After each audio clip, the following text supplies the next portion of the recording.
Hello students. चलिए start करते हैं क्वेश्चन नंबर 5 को, जहां बोला है check whether 6 and digit with end 0 for any natural number n. लेकिन वीडियो शुरू करने से पहले माई सेल्फ श्वेता अग्रवाल, आपकी मैथ्स टीचर, वेलकम है आपका एसीएस मैथ्स क्लास में। चलिए स्टार्ट करते हैं क्वेश्चन नंबर 5 को। Check whether 6 and can end with digit 0, यानी कि जिसका एंड हो रहा हो 0 डिजिट के साथ, वो ऐसे नेचुरल नंबर एन मतलब वो कितनी 6 की पावर होगी। तो उसके लिए सबसे पहले मैं कुछ लिखती हूँ आपको इसे बताने से पहले, क्योंकि जो उस क्वेश्चन ने में बोला है कि मतलब 6n जो पावर है वो डिजिट 0 के साथ, मतलब डिजिट 0 कब आएगी, कितनी पावर होगी n की, 6 की। तो सबसे पहले मैं आपको एक चीज़ इसमें ये चीज़ बताऊं कि यहाँ पर जो है ना, हमें मतलब एंड होना चाहिए उस डिजिट का 0 से, और उस पर 6n की कितनी पावर्स पर वो अप्लाई होगा, मतलब चेक करना है हमें।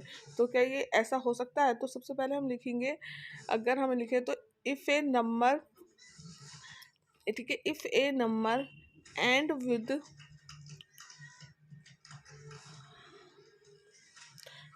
जीरो डिजिट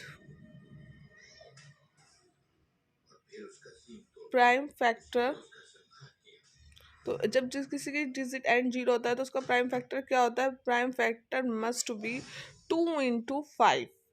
ठीक है, 2 × 5 होगा, क्योंकि 2 5 से कितने होते हैं? 10 होते हैं।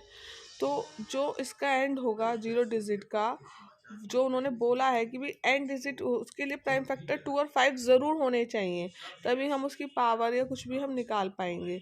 तो अब हम अगर देखें तो 2 × 5 कितना होता है? 2 × 5 जो है हमारा हो गया 10। ठीक है, अब अगर मैं 2 की इंटू 2 का स्क्वायर कर दूँ, 5 का स्क्वायर, तो कितना हो जाएगा? 100। ठीक है, अगर मैं कर दूँ यहाँ पर 1000 करना है, तो मुझे क्या करना होगा? सिंपल सा है, 2 × 5 की क्यूब हो जाएगी। ठीक है, अब मैं लेकिन मतलब इसे भी हम इस तरह लिख सकते हैं। आपने एक चीज़ देखी, यानी कि 10 हो लेना, 10 लाना हो हमें, 100 लाना हो, 1000, 2 × 5 की वैल्यू होनी ज़रूरी है किसी भी नंबर में। अगर किसी भी नंबर में 2 × 5 आ रहा है तो उसका एंड विद डिजिट 0 हो सकता है, हो सकता है नहीं होगा। ठीक है, तो हम यहाँ पर अगर अब, लेकिन हमसे जो क्वेश्चन में कहा है 6n, तो क्या 6n होगा? क्योंकि मैं अगर आपको सिंपल सा एक बात बताऊं, तो मैं थोड़ा सा कैमरे को ऊपर कर देती हूँ जिससे आपको सारा क्लियर हो जाए। अगर मैं 6n की बात करूँ यहाँ पर कि भाई 6n होगा या नहीं, मैं इसे रफ कर दी, तो मैंने सिर्फ आपको समझाने के लिए लिखा था।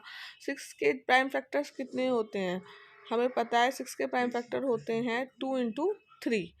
अब इसमें 2 तो आ गया, लेकिन 5 रह गया। 2 तो है, 5 नहीं है, तो यानी कि ये तो 0 डिजिट का बनेगा ही नहीं, क्योंकि 2 × 5 होना ज़रूरी था। तो अब हम इसीलिए, ये तो n की कोई पावर बनेगी नहीं, पावर बनने के लिए 2 × 5 का होना ज़रूरी है। हम क्या लिखेंगे? सो हम लिख सकते हैं कि 6n कैन नॉट बी, ठीक है, 6n can not and with digit, with the digit 0। ठीक है, विद द डिजिट 0। और क्यों? उसका रीज़न क्या है? बिकॉज 6n, क्योंकि जो 6 है या 6 है, बिकॉज 6 डू नॉट, मतलब उसके अंदर डू नॉट कंटेन, वो नहीं रखता कितने प्राइम फैक्टर? 2 × 5 का। तो ठीक है, do not contain any prime factor 2 × 5। ठीक है, प्राइम फैक्टर्स ऑफ 2 × 5। तो यानी कि ये 2 × 5 के इसमें फैक्टर्स ही नहीं है, इस वजह से 6n जो है वो एंड होगा ही नहीं विद डिजिट 0 के साथ। इसीलिए हम कह सकते हैं कि ये इसमें एग्जिट करेगा ही नहीं। तो अब हमारा ये क्वेश्चन तो यहीं पर कंप्लीट हो जाता है। लेकिन मैं आपको एक चीज़ ज़रूर बोलूँगी, इस टाइप के क्वेश्चंस को करने के लिए बस हमें एक चीज़ को दिमाग से सोचना होता है। मैं फैक्टर्स को अप्लाई किया था मैंने कि भाई 6 के फैक्टर्स क्या थे? 2 × 3। और आगे की वीडियोस हम यहीं पर हम इस क्वेश्चन को फिनिश